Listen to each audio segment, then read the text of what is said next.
to me, how to be in that not knowing place. And it is the connection of duality with oneness. We talk about it, and we find it with the opposites. We see it with our body at 98.6, that it finds that balance naturally. We see it in this miracle, and I love, once again,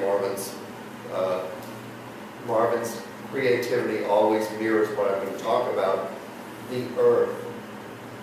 Oh my goodness, in this vast, amazing universe. We talked about it a couple of weeks ago with these huge cosmic events that are filled with, unbelievable temperatures. We talk about hot and cold, so hot and so violent and so much light and energy exploding, and then within that there's the dark holes and those places that are so cold we can't even imagine. And so that idea of at the center of the sun, what causes that black hole in that inner, I think it's a supernova when the sun explodes, it's because the center, the gravitational point has gotten so solid and in such dense matter that we can't even imagine it, and it explodes in on itself and sucks in even light.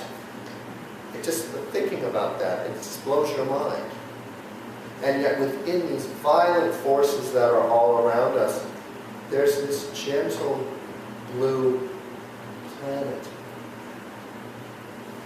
with the homeostasis of temperature that allows all the vibrant life that explodes into each day, the tiny little bluebells that come up, the huge blue whale, the flocks of birds, and on the internet you can see those big, huge flocks of birds that are all moving in harmony. This planet is just bursting with life.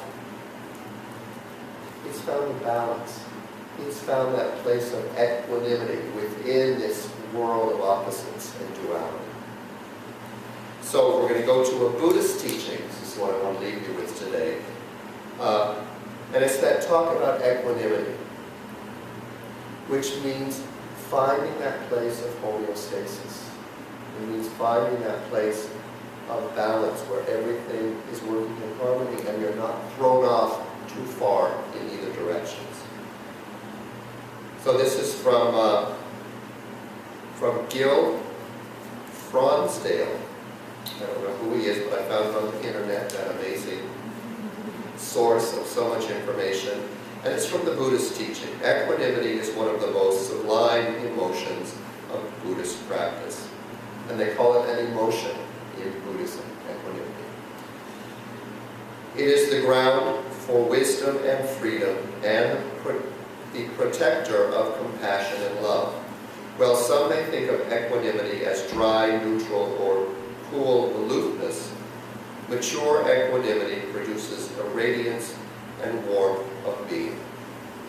The Buddha described a mind filled with equanimity as abundant, exalted, immeasurable, without hostility and without ill will.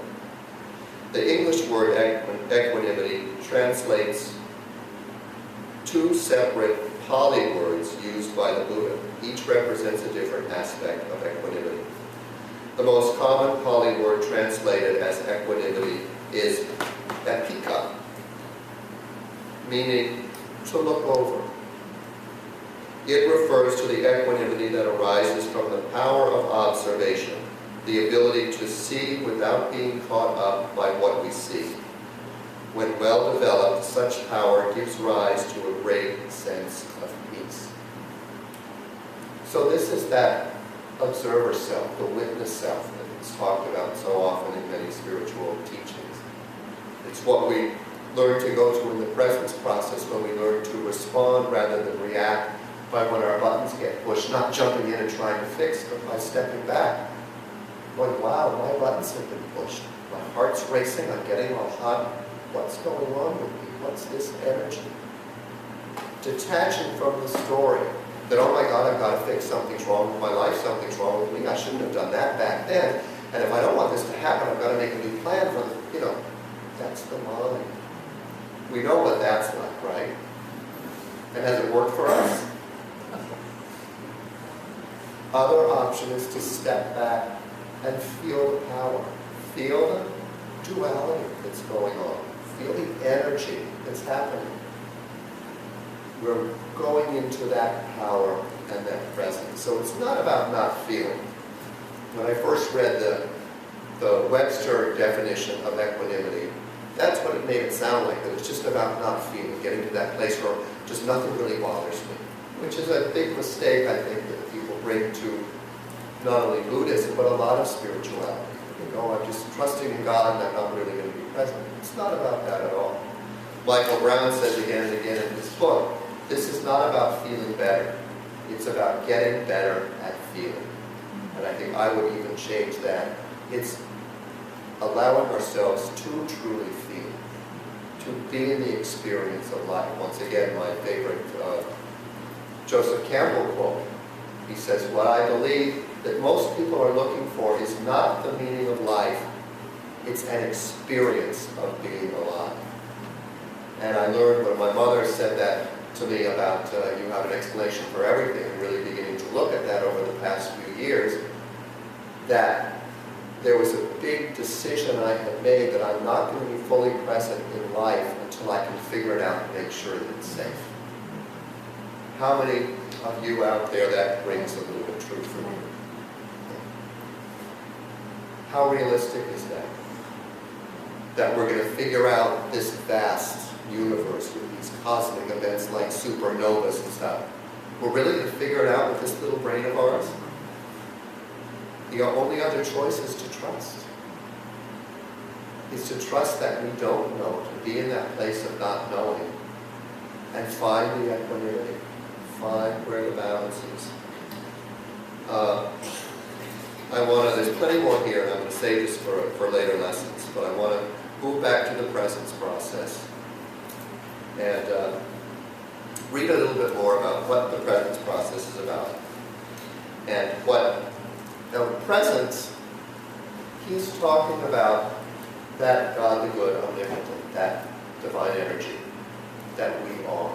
He's talking about that place that we played with imagining at the very beginning of the talk, when we let go of everything. We went to that place before the beginning, that place of no thing. Presence knows no order of difficulty. It's that quantum field that we talked about a couple of weeks ago, moving into the quantum where all possibilities are there. Presence knows no order of difficulty. This means presence has the capacity to bring into our experience the precise circumstances required to trigger in us an awareness of suppressed charged emotions that require conscious integration. Through responding to and integrating whatever presence reveals, we accumulate present moment awareness. So those unresolved emotions that, for me, are really what kept me from moving fully into my experience. I didn't want to really be here because I was afraid of what it might make me feel. And if our feeling center, which we've talked about a lot through the past year, if our feeling center is our internal guidance system, it's what helps us find homeostasis. It's what helps us find that balanced place, right? And from that balanced place, we should be able to feel all emotions, but they're not running us. We're not running from them. So that's what he's talking about here. How to really be in that presence all the time and not living based on what went wrong in the past and what we're trying to fix from the future. To really be here now. Presence has our best interest at heart. And once again, we're back to God the good omnipotent. Everything that happens to us, with us, in this life is for our own benefit. It's there to allow us to come into homeostasis, to find that balanced spot within this world of duality. Because presence knows itself, it knows us better than we presently know ourselves. It knows exactly what experience we require to restore present moment awareness. By surrendering to it, we are surrendering to our presence as it unfolds through this process. Because our experience is overseen by presence, it's not only valid, but it's also required. That's kind of mind-blowing. And that's why we have a whole book in 12 weeks to help to process this stuff. But what he's saying is if it shows up in your life, if it's happening, it's required, it's supposed to be happening. There's a power beyond what you can conceive of that is orchestrating everything. There's homeostasis going on, and your job is to be in the equanimity. To stop, breathe, and just be present with what's going on. The presence within each of us is the same as the presence within all living creatures. Because presence is a unified field of awareness that embraces all. Our authentic identity is shared with all life. Presence is our shared connection with all life. So we're not separate. Separation is an illusion. Even in this world of duality, when you look at it in that way with homeostasis, there is no separation. We're all playing and moving in the same field of energy. We're all connected by this energy. To come into that awareness, really come into that awareness and live from that place, I can imagine that may put an end to war, put an end to so much of the struggle and strife that we feel. And finally, the presence within us doesn't interfere. Here we come to free will. Presence willingly attends to those aspects of our experiences we consciously surrender to it. Learning to surrender is our ultimate challenge and one of the significant lessons offered through this process. Asking presence for its assistance in any particular avenue of our experience, then simultaneously trying to figure out how to get it done ourselves is counterproductive. So that's what I want to leave you with today. How often in our lives, we're all sitting here in a unity church, which means that there's a part of us that believes in one power, one presence, God the good, omnipotent. We believe in an energy that's beyond and above and below and further than anything we can conceive of, that is active in our lives. But how often do we call in that presence? Do we turn over our lives or what we don't know to that presence? How often do we say, oh, I know what this is about, and we jump in and say, this isn't good, this is bad, I know that's bad, which is contrary to what we believe. How often do we actually call in presence, ask for guidance, ask for help, turn it over, and then immediately try to figure out ourselves how to do it?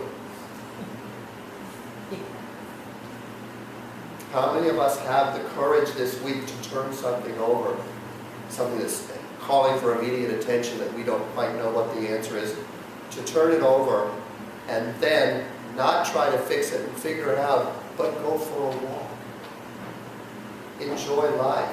If there's one thing I've learned in this past year, well, one thing I've learned through my spiritual journey and really began to practice this past year and seeing how powerful the result is making a choice to enjoy my life.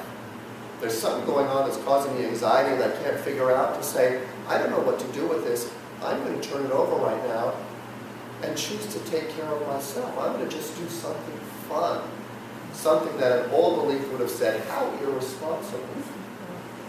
And another thing that I've chosen to do, because I used to do that a lot in the past, say, oh, screw it, I can't figure this out, I'm just going to go do it.